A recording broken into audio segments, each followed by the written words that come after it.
Hello everybody, I'm Scott, and I love bodybuilding. Today we're going to have a posing clinic. I'm usually sweating, but the gym was extra cold that day that I made this video, so I didn't remove my Samba Classics. Sorry for the bodybuilder fashion faux pas. These poses seem to be standard among all the various muscle competition organizations. Here's the one and only pose for round one. It's the relax pose.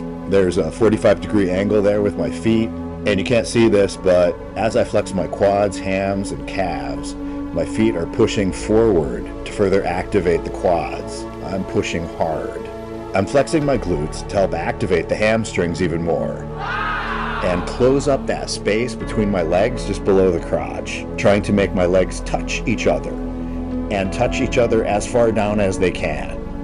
Yeah, I'm not too successful with this, but it's a goal.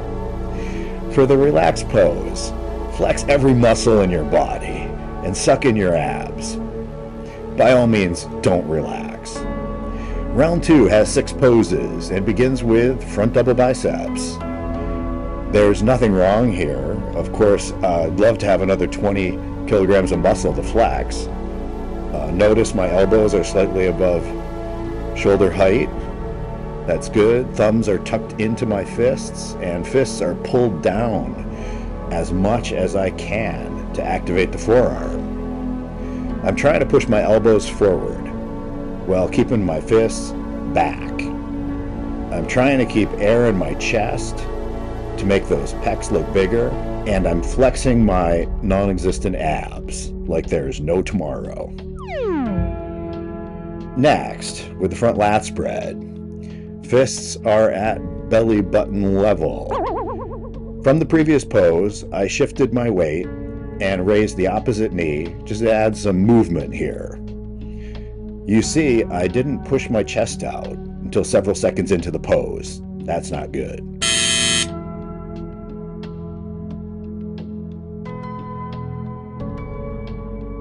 I adjusted my hands towards the end of the pose. That wasn't necessary, it just distracts from the beauty of the pose. Transitioning to the side chest, you get a wonderful view of my massive gut. I should have been flexing my abs and sucking in my gut.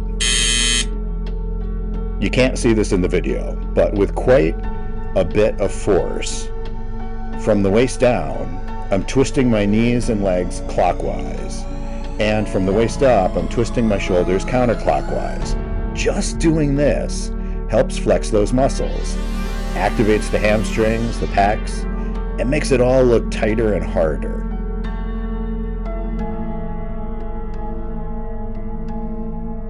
Now, transitioning to the back double bicep.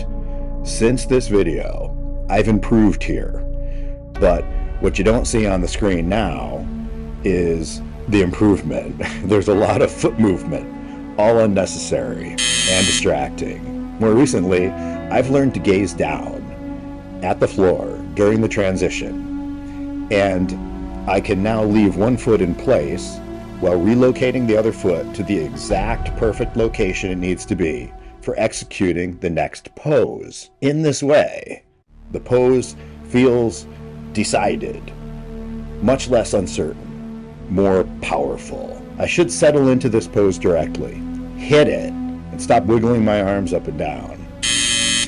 Now this is hard to see in the video. I'm pushing my elbows forward, pulling my fists backward, pushing my chest forward, flexing my glutes, and my hips are pushed forward. There's an angle from the waist to the shoulders. In the next version of this video, I'll rotate 90 degrees so you can see that angle. I'm guessing maybe about a 65-degree angle. I'm not sure. Next, with the rear lat spread, I think my elbows could be raised just a little bit and pulled forward to help widen and round my back. Look at the pros like I do for some wonderful examples of all of these poses, but in the end, we got to come back to our own bodies. So work with what you got, not with what you wish you had. I'm grateful for the muscles I have, yet that doesn't mean I won't set up goals to get bigger.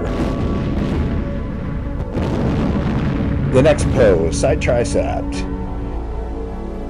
I'm also breathing with my belly, pumping it full of air. That doesn't look good. You see, I didn't bend my knees until several seconds into the pose. That's bad. I should be trying to breathe with my chest and inflating my pecs. And all the while, flexing my abs. That's the plan. It's not easy for me, even after 3 years practice. So if you find this difficult as well, yeah, don't be too critical with yourself. Just don't give up. Again, my fancy footwork transitioning to the next and last pose, far too much movement there. It just looks messy. Okay, so this is the most muscular pose. It looks fine to me. I don't see any major problems here with how I'm executing the pose. In the next posing analysis video, I'll show you how I've really improved the transitions between the poses. Well, I almost forgot. At the end, I always return to the first pose we did, the relaxed pose. That's how it'll happen on stage when the judges are watching. So that's how I practice it.